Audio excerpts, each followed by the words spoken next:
Sabbath from the writer of Hebrews. He is the one who teaches us fully what to expect and how we should celebrate Sunday, what we should think about in worship.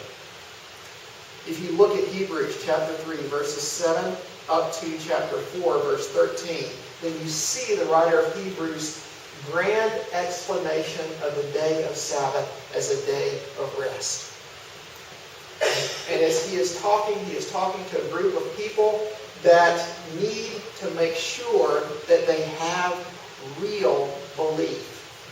They need to make sure that they have real belief in Jesus Christ. And so in order to do this, in order to make sure they're to compare themselves to the people who were in the wilderness.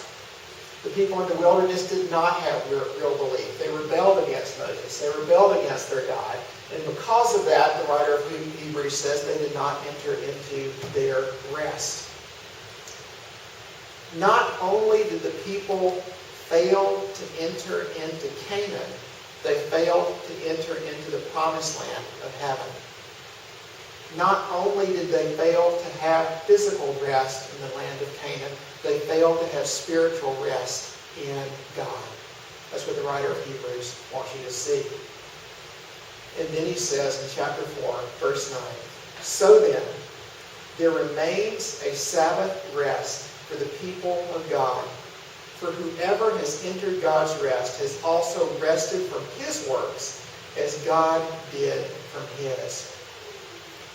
There is going to come a time when our earthly labors are going to end and we are going to have spiritual rest. There is going to come a time when our striving is going to cease and we're going to be able to look into the face of our God and to enjoy Him forever.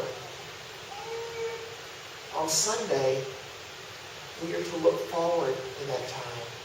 We are to anticipate this time in which we will all be gathered around the throne of God, in which the nations will be gathered around the throne of God, praising God and telling Him how excellent, how glorious He is. That is what we do on Sunday. We look forward to this reward that we're going to see, that we are going to receive. We worship the God who has created us, the one who has destroyed the curse of sin, and who is going to renew all creations, the heavens and the earth and all of us, so that we will be able to perfectly reflect His glory.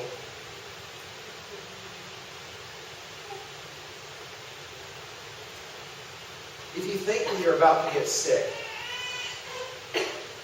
then often you'll go and you'll get a thermometer and you'll put it under your tongue, and that thermometer will tell you if you have a fever. It'll tell you with some degree of accuracy whether or not you're sick. Whenever the nation of Israel was doing poorly, it wasn't keeping the day of rest. And so a lot of authors have suggested that whether or not Israel keeps the Sabbath is sort of like a thermometer for how everything else is going in their lives. If they're keeping the day of rest, if they're keeping the Sabbath, if they're doing these sorts of things, then that is indicative of a good spiritual life. But when they are not keeping the Sabbath, then it shows that there is a spiritual sickness that exists within them. And likewise for all of us. If we look towards the Sabbath, if we look towards the day of rest, and we look towards it with joy, we look towards it as a time in which we're able to worship God, then that tells us something about what is going on inside of our heart. It's something that should be a joy to us, something that shouldn't be a burden. So there's one application that I have today. There's one thing that I want you to do. Take the day off. That's what God has commanded you to do.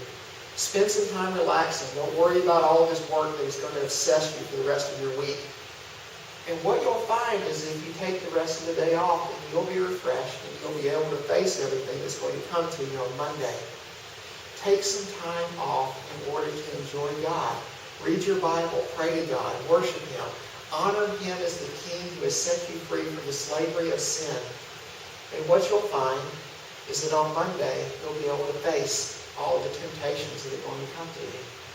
So that's all you have to do. Take the day off.